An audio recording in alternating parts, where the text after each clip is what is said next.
The day was April 24th, 1982, and despite the warm spring air and pink blossoms blowing in the breeze, it was Halloween. That may sound like an impossibility, but to a fresh-faced 4-year-old, anything is possible. From as far back as I could remember, Halloween always engrossed me, washing over my childhood mind like a bloody waterfall filled with werewolves. Where other kids loved to dress up as Batman or Spider-Man, I loved zombies, mummies, and the macabre pickings of a cloudy Friday the 13th. For some children, Christmas is the one day of the year that can't be topped.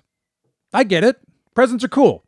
Even back then, I understood the superiority of Christmas over Halloween on an empirical level. I couldn't deny the evidence. But somehow, despite the thrill of waiting for Santa Claus to come down the chimney so I could tear open my gifts, Halloween always trumped it. There's something about a dark night with a full moon, leaves blowing by with a hiss on the wind that inspired me from my earliest days. That being the case, of course I couldn't be bothered to wait until October for Halloween to arrive. If you want to torture a 3-year-old, just tell them to wait for something. I was no different, and so I set my sights on the next best day of the year where I could make demands and have them met. My birthday. Turning 4. Things would be different. I'd get the respect of my peers in preschool because of my age and experience. New He-Man toys would be pulled from their packages and find adventures in the backyard. Hell, I might even be able to get the much-coveted Big Wheel that could skid like the General Lee from Dukes of Hazzard. It was a heady time, to be sure. But more than all the presents or accolades from my fellow kindergartners, one thing excited me beyond my childish capacity to comprehend. My parents had agreed to throw me a Halloween-themed birthday party at my grandmother's house in Bell Gardens, California. Having a birthday at Grandma's would be enough for any soon-to-be 4-year-old, but adding Halloween to the mix? 2 words came to mind. Epic party. Now, of course, leading up to the event, I had to make sure everything would be perfect. I designed my own invitations, being sure to use the quality Crayola crayons and not the waxy knockoff pieces of crap that broke easily. My mother helped me spell everything out properly, and then, like John Hancock on the Declaration of Independence, I signed my name, taking time to verify that I had written both E's in the proper direction. With the invitations ready, I now had to come up with the perfect costume.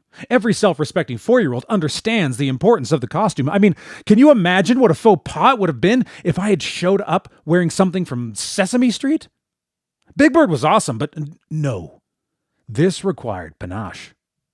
My mom suggested I go as Superman, since he was, and still is, my favorite superhero.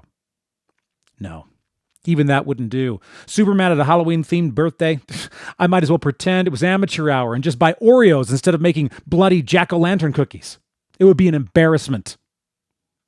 Only one costume would do. It had to be flawless. It had to reinforce the theme and tell everyone I meant business. It had to be Dracula. And not just any Dracula. I knew there had to be blood dripping from the fangs and the evil eyes, hair slicked back like Bela Lugosi. I even needed the pale skin so that people would know I represented the undead and thus would trifle with no one. A cape would be needed, of course, to round out the ensemble, because all self-respecting vampires wore capes.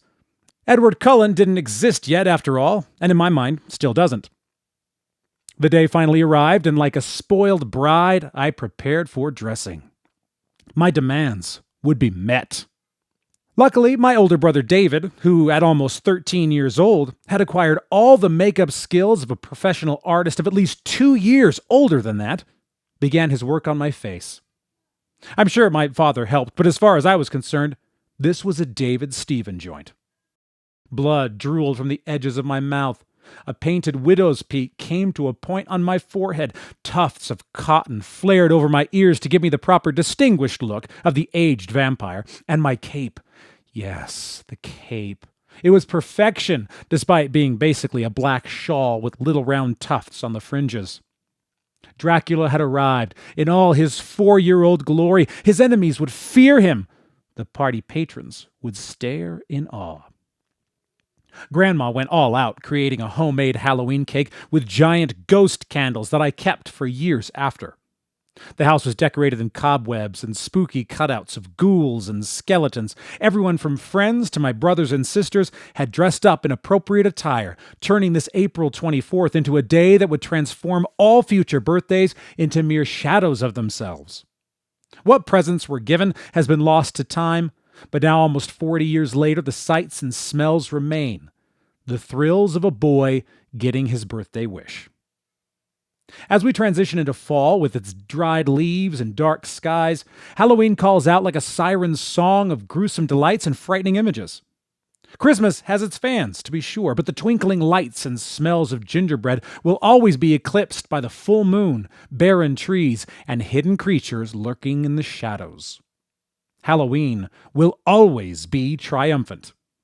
Even in April, where 4-year-olds find joy in birthday parties filled with ghosts and goblins.